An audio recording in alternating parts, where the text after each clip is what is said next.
Black Museum, the famous repository of death. Here in the grim stone structure on the Thames, which houses Scotland Yard, is a warehouse of homicide, where everyday objects, an earthenware pot, a silver shilling, a typewriter ribbon, all are touched by murder.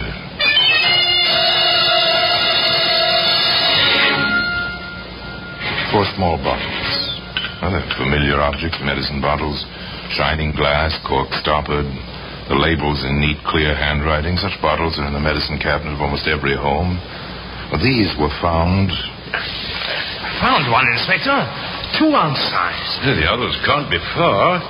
Yes, here are 2 more. 1-ounce capacity, these. Here's the 4th.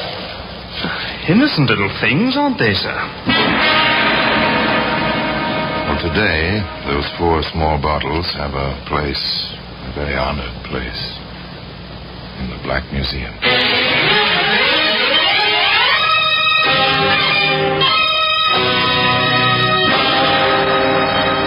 From the annals of the Criminal Investigation Department of the London Police, we bring you the dramatic stories of the crimes recorded by the objects in Scotland Yard's Gallery of Death, the Black Museum.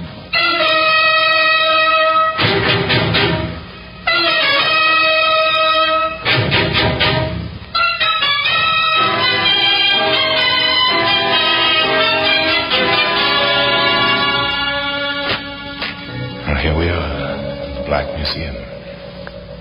Scotland Yard's Museum of Murder. Yes, here lies death.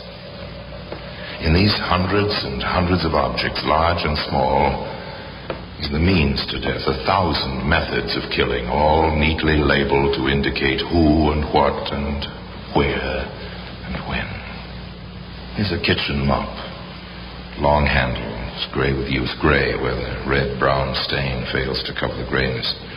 Look closely at the harsh metal binds the strings of this utensil. Yes, this blade struck, and struck again before the mop itself removed the traces of the crime.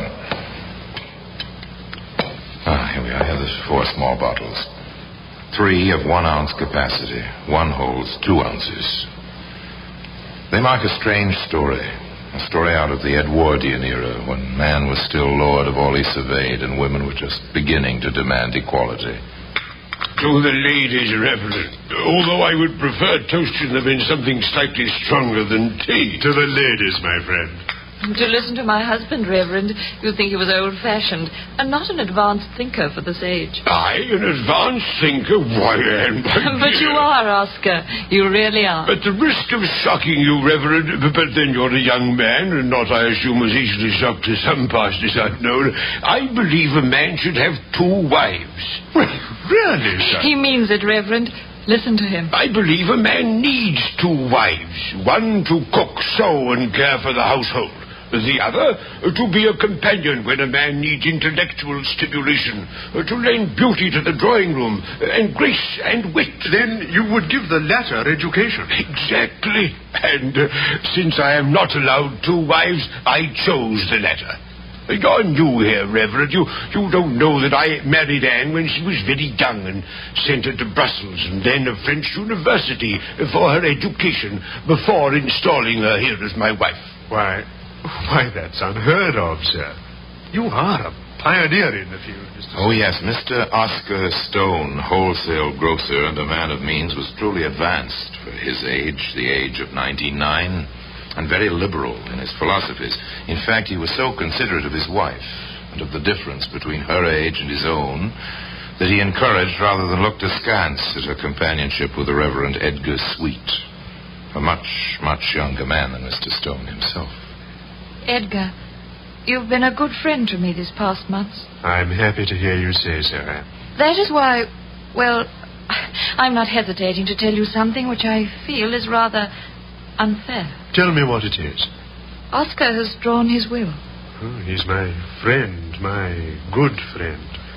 I'd hate to see him pass on, but every man must have his house in order. Edgar, you don't understand. Making the will is all right. It's what he's put in it. Go on, my dear. He has left me his entire estate, provided I never marry again. That is his right, you know. It's not his right. He's afraid someone might marry me after he's gone. For the money. He's only protecting you from fortune hunters, Anne. Then why did he give me an education if he doesn't think enough of me to let me protect myself?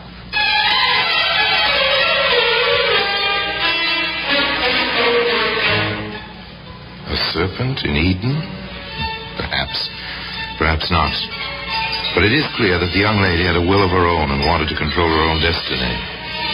In any case, the friendship ripened, not only between the two young people, but between Edgar and Oscar as well. Edgar, my friend, I'm not well. I saw a doctor today, and I am not well. I can't believe it. You look fine, fine. The debilitation of age. But you're not old. 55 isn't old. When you've worked as hard as I have for almost 50 of those 55 years. Well, in any case, I've decided to take a rest. Excellent, Oscar. That's what you need, an extended vacation. I've made arrangements to go to the shore. A month at the sea ought to practically, rejuvenate me. I'll miss you. Our talks have been a great stimulus to my work. And I thought that, even pastors have vacations occasionally. Occasionally we do. Of course. So I reserved accommodations for you, along with Anne and myself. But I can't possibly afford... As my guest. You don't know how much I appreciate this, Oscar, but I couldn't accept this. Oh, I'm sorry. I thought you were alone, Oscar. I'm glad you came in, Andy. I was telling Edgar we're going to the shore for a month. Oh, Oscar, how nice. I'm insisting that Edgar come along as my guest. How can I accept such an invitation? Tell him you will find him as welcome as I will, Anne. Of course I'll find him welcome, Oscar. Edgar knows that. They compromised. Edgar came for weekends. The ripening of a friendship. Or the growth of a triangle. The classic triangle. Husband, wife, and the young man.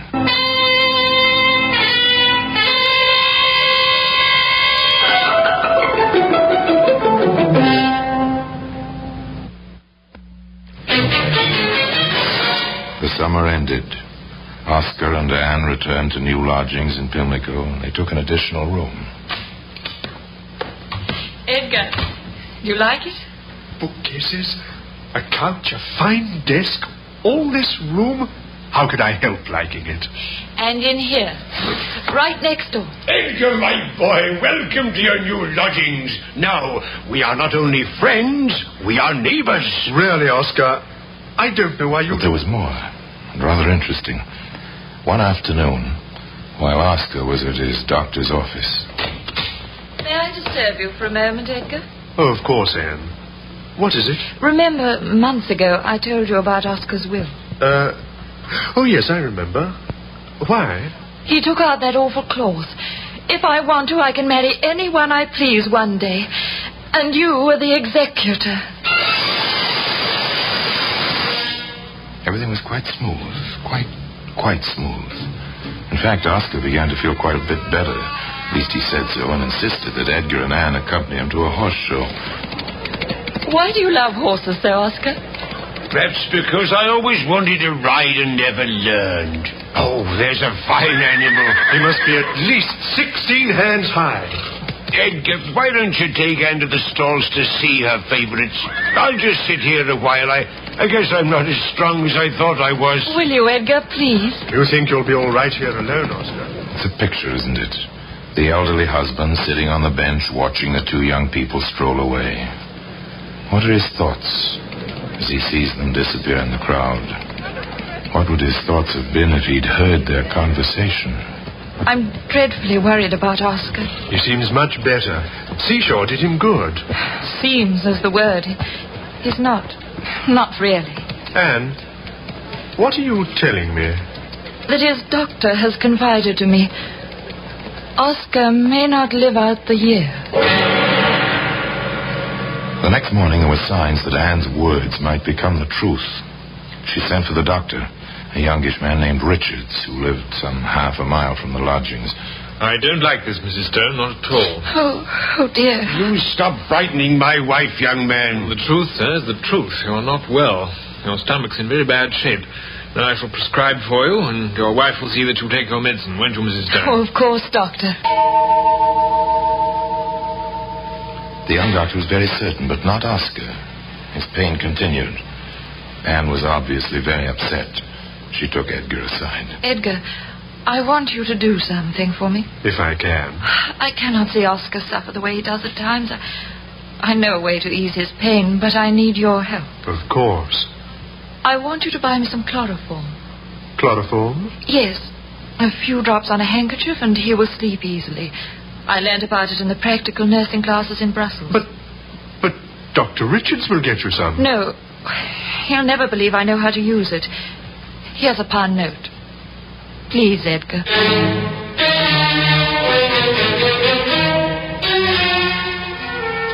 Edgar went to the nearest chemist shop. What can I do for you, Reverend? I'd like a little chloroform. Whatever for, sir. I understand it's good for taking out grease spots. Oh, yes, I suppose it is. But be very careful with it. 3 more times, Edgar walked into chemist shops and bought a small amount of chloroform. There are the 3 1-ounce bottles and the 1 2-ounce bottle. Out of consideration for Anne's convenience, no doubt, Edgar poured the contents of all the small bottles into a larger one and delivered the chloroform to Anne. Quite suddenly, Oscar became a whole lot better. Landlord, I want to speak with the landlord. Yes, Mr. Stone. How can I help you? I want to prepare a surprise for my wife and the Reverend for tonight. Yes, sir. A New Year's Eve party. Some roast duck, a bit of cold ham, some good cheese, a bottle of champagne, and a bottle of good brandy. It's short notice, Mr. Stone.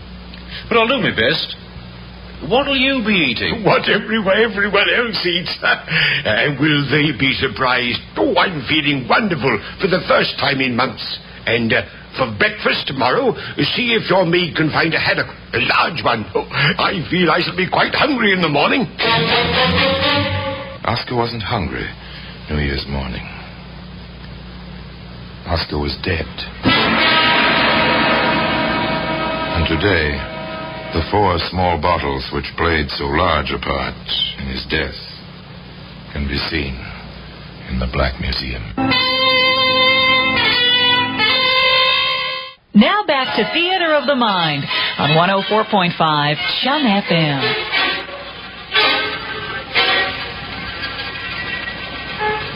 It was a sad New Year's Day for Anne Stone and a bewildering day for the Reverend Edgar Sweet. Oscar Stone, husband and friend, lay dead quite suddenly, and after what seemed an indicated quick recovery. But that was only the first event of January 1st, 1910. Onto the scene strode an old man, Oscar's 75-year-old father. Anne met him at the door to the Stone apartment. Oh, Father. Father. Yes, of course. Cry all you want. I want to see my son. He's in here, Father. All right. Who is this? Reverend Sweet, our good friend and pastor. Yes, I heard about you. Oscar wrote me. This moment comes to all of us, sir. We can only pray for courage. I've got courage. What I want is facts. I'll see my boy now.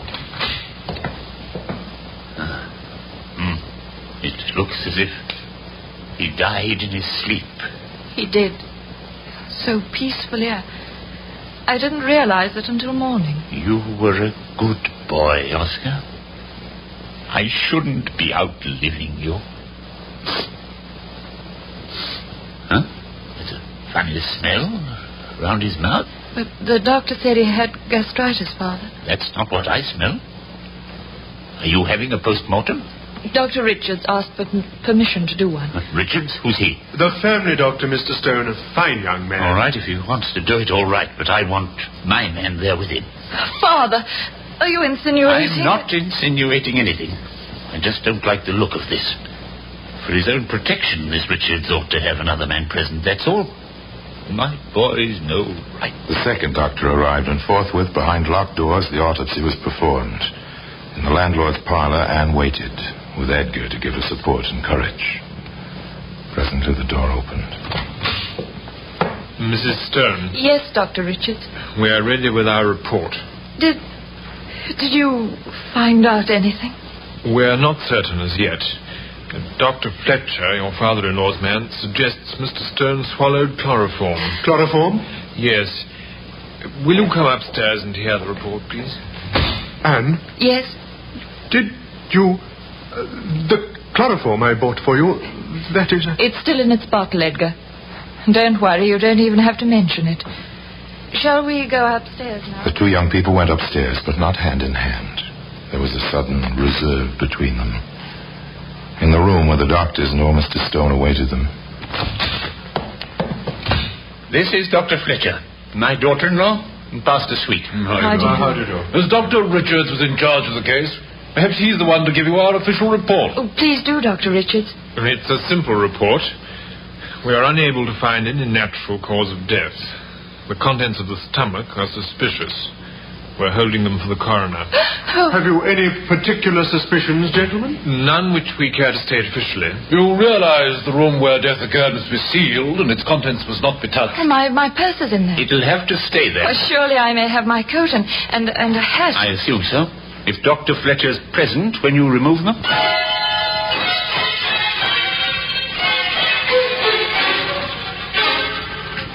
Anne went to stay with a cousin, a brief train journey away.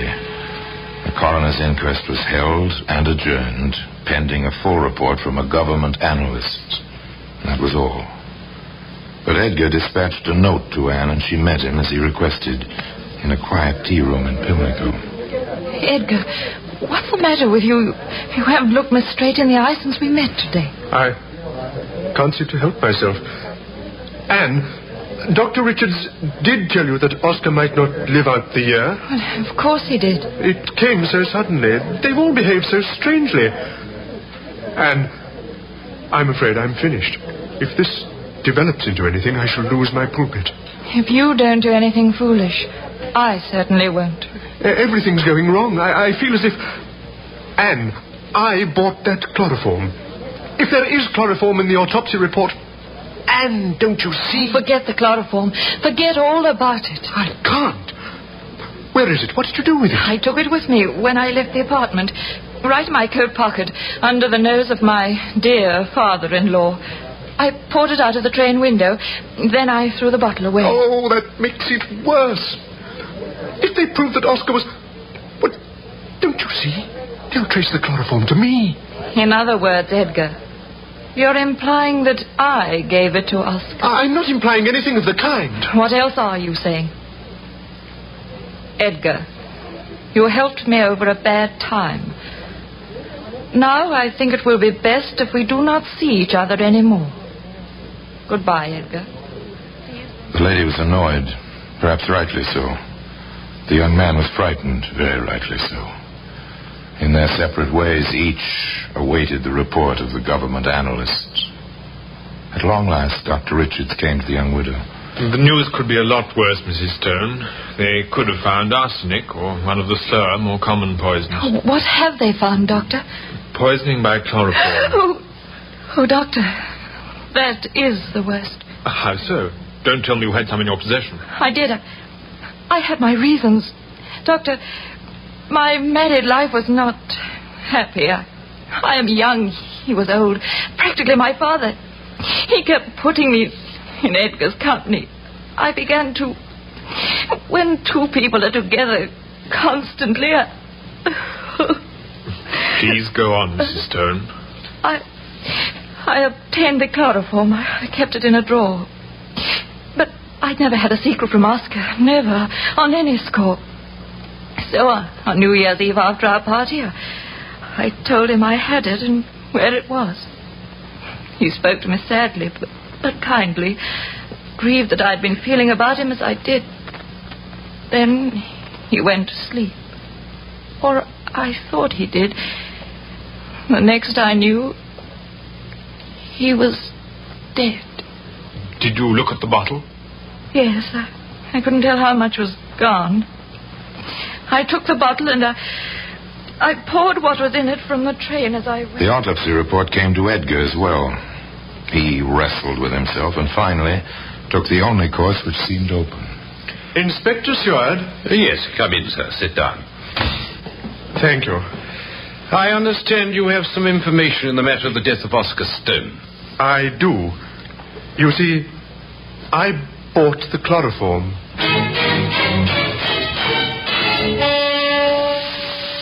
He should be in here somewhere, Sergeant. If the little parson is telling the truth. I'm sure he is. He let himself in for something with that woman, didn't he? It looks that way. Leave it to a woman every time. Grease spots, eh? Not bad for an amateur. I suppose this is the gorse patch where you said he threw those small bottles? Yes, this is the place. I found one, Inspector. 2 ounce size. The others can't be far. Yes, here are 2 more. 1 ounce capacity, these. And here's the 4th. Innocent little things, aren't they, sir? Anne Stone, I have a warrant for your arrest on the charge of willful murder of your husband. Edgar Sweet, I have a warrant for your arrest. You stand charged as an accessory before the fact in the murder of Oscar Stone. The trial took place at the next assizes. Gentlemen of the jury, the Attorney General, who has this case in hand, with full knowledge of the facts, will present no evidence against the Reverend Mr. Sweet. You are therefore directed to find him not guilty, and I shall order his release at once. Edgar Sweet left the courtroom, a much wiser young man. The trial of Anne Stone proceeded and rested entirely on the medical evidence. Dr. Fletcher, you have described yourself as an expert in criminal toxicology. We have accepted you as such. Is that correct? It is, sir. Very well. Now, I call the particular attention of the jury to the answers you will give to these questions, as they will have great bearing on the evidence against my client. First, sir, have you ever known of a recorded case of murder by liquid chloroform? No. Is there any record, to your knowledge, of the forcible administration of this liquid, of anyone pouring it down the victim's throat? There is not. If the victim were sleeping, for instance... The burning would waken him. It'd probably go down his windpipe, not his gullet. And there would be burns, clearly visible after death. There would be. Then, in your expert opinion, Dr. Fletcher, is it impossible to commit murder by liquid chloroform? Nothing's impossible, but it's highly improbable. Thank you, Doctor. That is all. The chief witness of the Crown, Dr. Fletcher, had given his testimony. All that remained, in the opinion of the defending counsel, was to create a reasonable doubt in the minds of the jury. He called no witnesses, but spoke for 6 hours, summing up. In essence, he said, Oscar Stone was a loving, if elderly, husband. He felt his life was over. Remember, he was an eccentric who believed in having 2 wives. Can we say that this man, who had given so much to his sweet young wife, was not prepared to give her the greatest gift of all, her freedom? Once he knew that chloroform was in the house, could he not have taken it himself and passed quickly into the coma which ended in death? And if he gave this lovely girl freedom, are you, who sit in judgment, to do any less? The judge was clear, if somewhat caustic in his charge to the jury. There have been sweet faces which hid guilty consciences before. When a young wife and a young man are thrust into daily contact by a doting husband, strange events have a way of taking place. All this is true, but one salient remains. You may find this woman guilty as charged only if no reasonable doubt exists in your minds that she did commit the crime of which she stands. The jury deliberated for over 2 hours. There were 12 solemn men when they filed back into the jury box. Anne Stone rose to face them. The clerk asked for the verdict. The foreman rose and spoke clearly. We have considered the grave suspicions in this case, but find no evidence that would indicate who administered the poison to the victim. We find the accused, therefore, not guilty. But despite that perhaps surprising verdict of not guilty, the 4 famous small bottles can be seen today in the Black Museum.